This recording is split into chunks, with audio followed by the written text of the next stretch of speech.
বন্ধু নাই, আমি ওরা ভালো করে চিনিও না, কখনো কথা হয় নাই।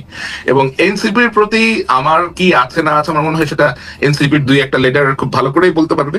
তারা ভালো করেই জানে যে তাদের কোন জিনিস আমার সামনে আসার পরেও আমি তাদেরকে একটা দ্বিতীয় সুযোগ দিয়েছি, এটা তারা জানে। আপনি একজন পেশাদার সাংবাদিক, আপনার অনুসন্ধানের মাধ্যমে, সোর্সের মাধ্যমে রাষ্ট্রের দুর্নীতি অসঙ্গতির অনেক ডকুমেন্টস আপনার হাতে আসে, সেগুলি কিছু আপনি নিজের সোশ্যাল মিডিয়াতেও তুলে ধরেন। তার মানে ব্যক্তি আপনার সঙ্গেও একটা সংবাদ মাধ্যমের একটা প্রতিযোগিতা আছে, যে মানে আপনি যেটা আসলে আপনার প্রতিষ্ঠান থেকে তুলে ধরছেন না, এমন অনেক কিছু আপনার ব্যক্তি জায়গা থেকে আপনি এটা তুলে ধরছেন। এই যে আপনার সঙ্গে আপনি সহ অন্য আর যারা এই প্রকাশ করার ক্ষেত্রে নিজস্ব প্ল্যাটফর্ম ব্যবহার করতেছে, সেইটার সঙ্গে কি গণমাধ্যমের একটা প্রতিযোগিতা হইতেছে? এবং এই প্রতিযোগিতাটা কি মানে সম প্রতিযোগিতা, অসম প্রতিযোগিতা? এই প্রতিযোগিতার মধ্যে, কারণ আমি সাংবাদিকতার এতটুকু বুঝি, যা কিছু এডিটেড না তা কিছু জার্নালিজম না। এখন এখন যদি কোনো কিছু মানে এইটা আপনি আসলে কিভাবে আপনি এটা দেখবেন? কারণ অনেক সময় তো এরকমও হতে পারে, আমি জাস্ট আরেকটা লাইন বলি, অনেক সময় তো এরকম হতে পারে যে আপনি হঠাৎ করে ক ব্যক্তিকে খুব অপছন্দ করতে শুরু করলেন। যদি আপনি ক ব্যক্তিকে অপছন্দ করতে শুরু করেন, তখন দেখা যায় যে ধরেন ক আর খ দুইজনের ব্যাপারেই আপনার কাছে তথ্য আছে, আপনি সিলেক্টিভ ভাবে শুধু ক এর বিরুদ্ধে রিপোর্টটা আপনি প্রকাশ করলেন। এটা হইতে পারে কিনা বা এটা হচ্ছে কিনা এখন? থ্যাংক ইউ খালিদ ভাই। আমার মনে হয় এটা একটা খুবই গুরুত্বপূর্ণ প্রশ্ন আপনি আমাকে করেছেন, এবং এটা উত্তর দেওয়ার জন্য আপনার মাধ্যমে, আপনার থেকে আরো ভালো কোনো মাধ্যম হয়তো আসবে আমার সামনে, অথবা আই ডোন্ট নো। তো আমার যে অর্গানাইজেশন আমি কাজ করি, আল জাজিরা মিডিয়া নেটওয়ার্ক, এখান থেকে আমি আমার যে ডেস্ক, আমি যে বিষয়ে কাজ করি তা হচ্ছে দক্ষিণ এশিয়া, বাংলাদেশ, মায়ানমার, ভারত, অনেক সময় আরো অন্যান্য প্রজেক্টে আমাকে কাজে লাগানো হয়। যেহেতু আমি বাংলাদেশ থেকে আসছি এবং বাংলাদেশের বিষয়ক সাংবাদিকতা করেই আমার এই পথে যাত্রা শুরু, তো অবশ্যই ন্যাচারালি বাংলাদেশের বিভিন্ন নিউজের প্রতি আমার আগ্রহ অনেক বেশি থাকে। আর লোকজন যেহেতু আমাকে চেনে, অনেকেই আমাকে চেনে, বিভিন্ন সেক্টর অনেকে আমাকে চেনে, অনেকে আমার কাছে বিভিন্ন রকমের তথ্য প্রমাণ সহ পাঠিয়ে থাকে। এখন ন্যাচারালি আমার আল জাজিরাতে কোনো বাংলা ডিভিশন নাই, এবং এখানে আপনার বিভিন্ন রকম নিউজের আমাদের কাছে আসতে থাকে প্রতিনিয়ত, এবং বাংলাদেশ কেন্দ্রিক নিউজই সবসময় করা সম্ভব না। এটা এটা এটা এটা বেশ অসম্ভব একটা বিষয় আর কি।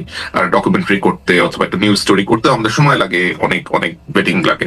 তারপরেও আমি যখনই সময় পেয়েছি, আমি আল জাজিরা ছাড়াও অন্যান্য মাধ্যমেও আমার রিপোর্ট আমি করেছি। নেত্র নিউজের জন্য করেছি, ওসিসিআরপির জন্য করেছি, দ্য টাইমসের জন্য করেছি, হারেসের জন্য করেছি, এরকম আরো অনেকের জন্যই আমি রিপোর্ট করেছি। বাংলাদেশের মানব জন্য কয়েকটা রিপোর্ট আমি লিখে দিয়েছি। বাট যেটা হয় সেটা হচ্ছে যে আমার কাছে যা আসে, আমার পক্ষে এগুলা যেহেতু বাংলাদেশের কোনো পত্রিকা গ্রহণ করতে রাজি হয় না, এখন কেন তারা রাজি হয় না সেটা একটা বেশ বড় প্রশ্ন। কারণ আমি অনেক সময় জিজ্ঞেস করেছি, অনেকের এডিটরদের সাথে আমার কথা হয়েছে, তারা বলেছে যে মালিক ঝামেলা করতে পারে, মালিক পছন্দ করবে না, অথবা সরকার আমাদেরকে চাপ দিতে পারে, চাপ দিয়ে নিউজ তুলে নেবে, অনেক প্রবলেম করতে পারে, আমাদের হয়তো ওয়েবসাইট ডাউন করে দিবে, আমাদের জার্নালিস্টকে ভয় দেখাবে। তো আমার কাছ থেকে আসা রিপোর্ট এখনো পর্যন্ত অনেকেই বেশ ভয় পান আর কি। আমার মনে হয় একটা আতঙ্কে থাকেন যে আমার নাম অ্যাফিলিয়েটেড হয়ে গেলে কোনো না কোনো ভাবে যদি তারা ক্ষতিগ্রস্ত হন। কারণ আমার অনেক রিপোর্ট হয়তো অনেকের বিপক্ষে গেছে, অনেকে তারা ক্ষতিগ্রস্ত হয়েছেন, অনেকে কিছুটা হয়েছে, like some people goat affected, এবং তারা কোনো না কোনো ভাবে বিভিন্ন পত্রিকা, মিডিয়া হাউসের সাথে সম্পৃক্ত। তো আমার প্রেজেন্স থাকলে তারা মনোক্ষুণ্ণ হবেন।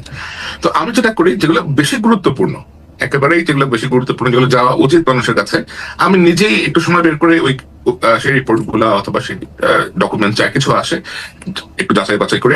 আর আমার তো অবশ্যই বাংলাদেশে একটা নিজস্ব কিছু লোকজন আছে যারা আমার জন্য এই ফ্যাক্ট চেক গুলা করেন অথবা খোঁজ নেন, বিভিন্ন দপ্তরে গিয়ে আপনার সত্যতা ভেরিফিকেশন করে আসেন।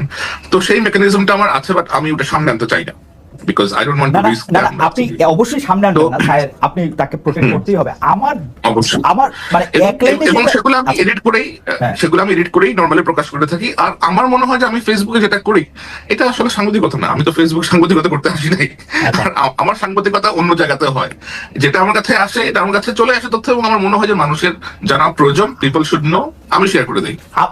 আমি শুধু সাংবাদিকতার একজন মানে ছাত্র হিসাবে আমি আপনার কাছ থেকে এটা জানতে চাইবো যে ধরেন আপনি ফেসবুকেরটাকে আপনি সাংবাদিকতা বলতেছেন না, কিন্তু আপনাকে যখন মানে আরো 15-20 বছর পরে যখন কন্টেন্ট অ্যানালাইসিস করে আমাদের সময়টাকে ধরা হবে, তখন আপনি অবশ্যই একটা গুরুত্বপূর্ণ চ্যাপ্টার হিসাবে থাকবেন। তখন আপনার এগুলিকে আসলে কি হিসাবে ধরা হবে? কারণ আমি আপনাকে ঘটনাটাও বলি, তাহলে আপনি বুঝতে পারবেন। আপনি যখন উপদেষ্টা আসিফ মাহমুদ সজীব ভুঁইয়ার এয়ারপোর্ট থেকে বেরিয়ে আসাটার ওই ভিডিও যখন আপনি প্রকাশ করলেন, তখন এই উপদেষ্টা কিন্তু প্রশ্ন তুলেছেন যে রাষ্ট্রের গোপন ও বিশেষায়িত স্পর্শকাতর তথ্য, অর্থাৎ এয়ারপোর্টের সিসি ক্যামেরার তথ্য যদি আপনার কাছে চলে যায়, তার মানে আপনার তো বিভিন্ন জায়গায় বিভিন্ন মানুষজনও আছে, এবং সেইটার ক্ষেত্রে আপনি একটা পিক এন্ড চুজ করতেছেন। আসিফ মাহমুদ সজীব ভাইকে আপনি দেখতে পারেন না, এনসিপি কে আপনি অপছন্দ করেন, সেই জন্য এটা সঙ্গে সঙ্গে আপনি দিয়ে দিচ্ছেন। কিন্তু বিএনপির কেউ হইলে, আমি কথার কথা করতেছি, বা জামাতের কেউ হইলে সেইটা আপনি দিতেন না। ব্যাপারটা কি একটা মানে একটা অসম জায়গা তৈরি করতেছে কিনা? ব্যাপারটা মোটেও অসম জায়গায় তৈরি করতেছে না, এবং আপনি একটা বেশ মজার একটা চ্যাপ্টার নিয়ে আসছেন। I will go back to the before one, যেটা বলতেছিলাম যে আজ থেকে 15 বছর 20 বছর পরে গেলে যখন এগুলো নিয়ে আলোচনা হবে, if I am alive or not, তখন এগুলো কি হিসেবে গণ্য হবে? তখন এগুলো এই হিসেবে গণ্য হবে যে বাংলাদেশের সাংবাদিকতা করাটা এতটাই ভীতিকর ছিল যে সাংবাদিকরা অমুক সাংবাদিকের জুলকারনাইন সায়ের খানের রিপোর্ট নিত না, এই লোককে বাধ্য হয়ে অনলাইনে রিপোর্ট প্রকাশ করে দিতে হইতো। এটা এডিটেড বলেন, র বলেন, হোয়াট এভার ইট ইজ। তো অবস্থাটা এতটাই একটা ভীতির সিচুয়েশন আমাদের মধ্যে ক্রিয়েট হয়েছিল। আর আমি তো এর আগেও যেন আজিজের যে এয়ারলাইনের ভেতরে থাকা ফুটেজ ক্যাপচার করে নিয়ে আসছিলাম। ইসরায়েলের যে মোসাদের যে আউটপোস্ট হাঙ্গারি, দুটোর মধ্যে ঢুকে গিয়ে মোসাদের যে টেকনিক্যাল ম্যানুয়াল স্পাইওয়ারের, সেটারও ছবি তুলে নিয়ে আসছিলাম। সেগুলো তো স্পর্শকাতর জায়গায় ছিল, এবং সেগুলো তো আমি পাবলিক ইন্টারেস্টের জন্যই করেছি, অনুসন্ধানী সাংবাদিকতার জন্যই করেছি। আসিফের সাথে আমার তো ব্যক্তিগত কোনো দ্বন্দ্ব নাই, আমি ওরা ভালো করে চিনিও না, কখনো কথা হয় নাই। এবং এনসিপির প্রতি আমার কি আছে না আছে, আমার মনে হয় সেটা এনসিপির 2-1 লিডার খুব ভালো করেই বলতে পারবে। তারা ভালো করেই জানে যে তাদের কোন জিনিস আমার সামনে আসার পরেও আমি তাদেরকে একটা দ্বিতীয় সুযোগ দিয়েছি, এটা তারা জানে। কিন্তু এই দ্বিতীয় সুযোগটা আমি বিএনপি অথবা জামাত হলে দিতাম না, এবং দিই না নর্মালি। সো আমার মনে হয় যে ওরা এখনো বেশ তরুণ বয়সে তরুণ।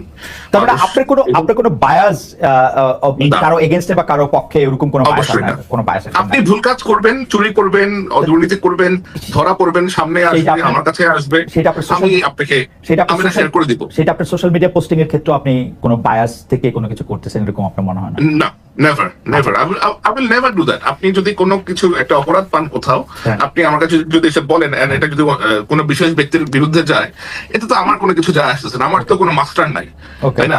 Like I don't consider anyone as my master or anyone as my boss or anything like that.